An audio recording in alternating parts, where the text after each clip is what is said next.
Previously, our Sigma Male Diaries, Part 1. Wanted to have a kid and didn't want to work after that. I definitely don't fit in that bracket. The concept of a high value man is to shoulder and is to carry the brunt, to be the general. Financially, I do feel that way. I feel that the concept of I want a person who makes X to I want to be in a partnership where we can make X. Well, this is where the conversation gets into this is what I'm responding to the market. All right, ladies and gentlemen, here go Part 2, Concept of a High Value Man. Let's go. If you had to look at the sample size of women who are marrying age, would want a stay-at-home dad. I'm not sure about that because there's still a lot of emasculation and we still have an issue with our definition of masculinity, and women still have to get over that. There's still a lot of work to do with women asking for men to be one thing and then putting themselves in a position to be good recipients of that. I love vulnerability. So I would flip the question and say, how many women want to stop working after having a child? How many women want to make massive sacrifices to their career as a result of having a family versus how many women want to integrate and do both? Well, most women don't have careers, they have jobs. Yeah. Most people don't have careers, they have jobs. So again, I think we're talking about I think people have visions. I think people have passions. I think that's what we do have now is even if you are in a job, you have a passion for or pursuit for a career. It's not, well. I just think anecdotally, I would have to see stats, but I reflectively don't relate to the woman who's not interested in her personal footprint and legacy. And I don't know a lot of women whose aspiration is to have children and have a man look after her. I'm not saying that they want to do that. I'm just looking, like I said, this is where I pull in the stats, the numbers. 74% of our women are making less than 50,000. So whatever a career is, where the rubber meets the road, a family still has to be raised. Yes. So in the United States, 20 to 30% of people are business owners. So that means 70 to 80% have jobs. Aspirations or not, but one of the biggest reasons why so many women can't quit in this great resignation is because they don't have partners in which to do anything. So it's about choice.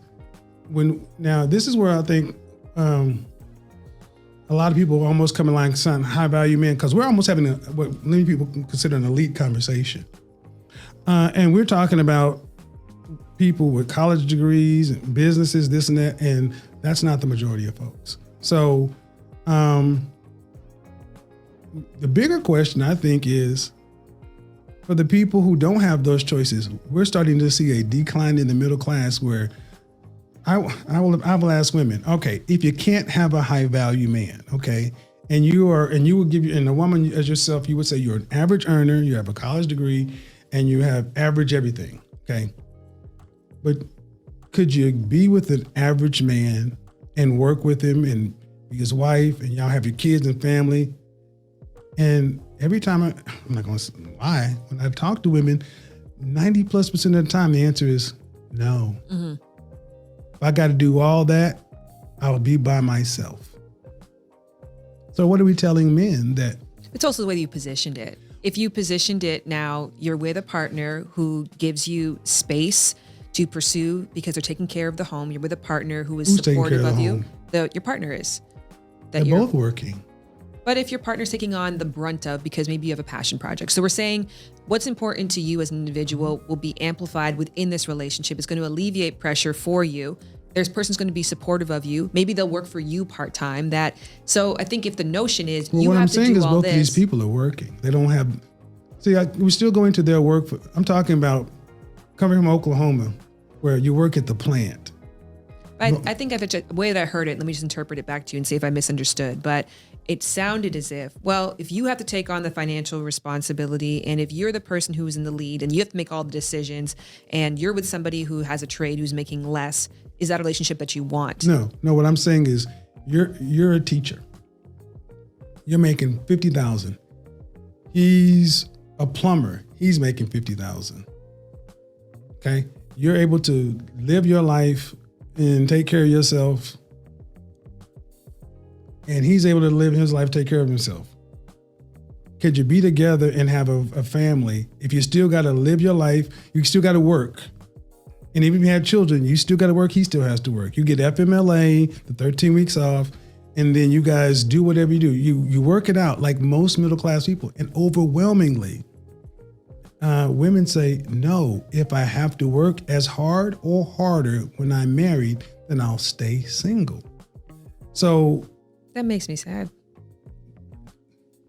and this is what so many of my critics and detractors don't realize. It's like, well, what are we telling men they're worth? This is why this high value man thing is taking us such a virulent thing with so many men, because the market, in this case, women, have said, what about a life? Does somebody chronicle your life to build with legacy? You don't get to travel to Paris, but Disneyland. I don't want Disneyland. And I'm like, well, what are we telling people? Based upon what I've lived in my life and seen, I know plenty of women who have said, they want to work and have their career. The reality has been they want the option to not have to. And then if they have their passion projects or they want to do something, they want to be, but they don't want that if they're not bringing it in, that they lose the house, the car, the this, the that. And the thing is, if you're telling men that's the outcome you want, you shouldn't have a demand or an expectation, because what it appears to be from what the hundreds or thousands of conversations I had is that women want everything. And most people can't afford that. And that's what I want to get down to. It's like, well, ladies, if you want a man who can provide a luxury lifestyle, do you want everything else that comes along with that? You may not see them as much, especially if they're corporate. We're having these conversations, and here's the reality. The men who can provide the kind of lifestyle, I would just say this. If 10% of men or less can provide that lifestyle, 50% or more of women want that lifestyle. The numbers don't match. Mm. So if you can't get the 10%, what are you willing to do? And that gets translated into settling.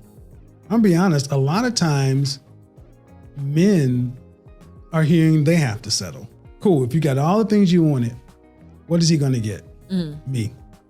And if we flip the script, there's no way in Hades you're gonna tell me that this woman would think she should settle for an average guy. Mm-hmm. She'd want someone on her level. So this is what men are saying. Men are saying, if it's all right for women to want the best, then we should want what we're worth. And now that's where the war started. And I'm trying to tell people that you're not in this environment. This is an elite top 10, top 20, top 15, top 10%. Where are you really at? And adjust yourself. And that's why the video went so viral. Her choice was, if I don't get this, I get nothing. That's why this has become such a contentious conversation, because it's so extreme. And I think maybe this is why I don't find this conversation to be productive, because I don't feel personally inspired by it. I don't feel like I've gained anything. When I was talking to you about the Facebook group, because the basis of a bond is proximity, similarity, and attraction. So if you can offer proximity and then you can put people who are similar together, and then attraction's a thing that's kind of the variable, you're likely to get these matches. But if we're focused on who deserves what and who should be getting what and who's asking for what, and then we're using very binary terms like men and women, but we're really talking about very different groups, to your point. So if I'm having a conversation about women, but I'm talking about a very small minority of women who are a certain education level, and that's not who you're talking about. You're talking about an Oklahoma-based woman who wants to be a stay-at-home mom. We're trying to pretend we're having the same dialogue, but we're really not. And then in the result of that, we're pissing people off, but then nobody's actually feeling empowered to better themselves and find a connection. What I'm talking about is both groups. And that's why I said, where are the matchmakers and the people who are supposed to facilitate this? Because this Facebook group I started was just to see what would happen. Yes. And it proved it can happen. There was something that used to be back in the day called First Friday. Have you heard that? First Friday? Yes, but I would like an explanation, because I may not have the right thing. Back in the late 90s, early 2000s, in any city in the United States, they had clubs, they had hip hop clubs, jazz clubs, all this. You didn't, where we going tonight? What's the hot spot? Everybody's trying to figure out where to go. And it's like a rolling the dice. They came up with a concept called First Friday. They said the first Fridays of every month, we're gonna throw a party at the most happening place in LA or in Dallas. And there's going to be a jazz room, a hip hop room, an R&B room. And what would happen is you only had to go out one time. And you had all these places. These places were doing 3,000, 5,000 people. So it's like people were getting, instead of going out every weekend and happy hour and drinking, they'd go out the first Friday and they were finding people because people were motivated to go get the outcome. We're incentive based. So we can have the conversations, but we also need opportunities in person, virtual, like the mix to happen, because what you and I may do because we're content creators, minor social scientists, we're set up different than most people. They don't really want to have all these conversations. They just want to get to the relationship. So that's where we're at now, trying to take it into the real world. And the philosophy class is one of the most frustrating classes because the closer you get to the end of first year philosophy, the more questions you have. In second year, in third year. By third philosophy class, you stop taking philosophy. Yes. You know why? Because it's all a question. That's the basis of it, right? I was gonna say, yeah. But you get comfort. It's like war games. The best way to win is not to play, to get down to tic-tac-toe. Old school movie, look it up. Global thermonuclear war. You cannot go to war because everybody dies. So the computer learned the only way to win is not to play. And whatever we call it, I want you, you want me, let's make a deal. And then right off into the sunset or the hills or whatever we do. I'm serious. I'm so dead serious. We are not that complicated. We go together. We do. We go together and we want to be together. So I think this has been great, honestly. No, I had a phenomenal time. I learned a lot. And I think that more than anything, I hope people affirm and champion the female orgasm. We touched upon it. We didn't go very deep into it, but yeah, affirm and champion the female orgasm. That's a great place to end. All right, ladies and gentlemen, there you have it. I hope that you enjoyed part 2 of the concept of a high value man. Now that they talked about it, ladies and gentlemen, now it's time to be about it. Ladies, if you're a modern woman, traditional man are out of your league. That's all I gotta say. Yo, fellas, stay strong and stay blessed. Y'all stay safe. Y'all be blessed.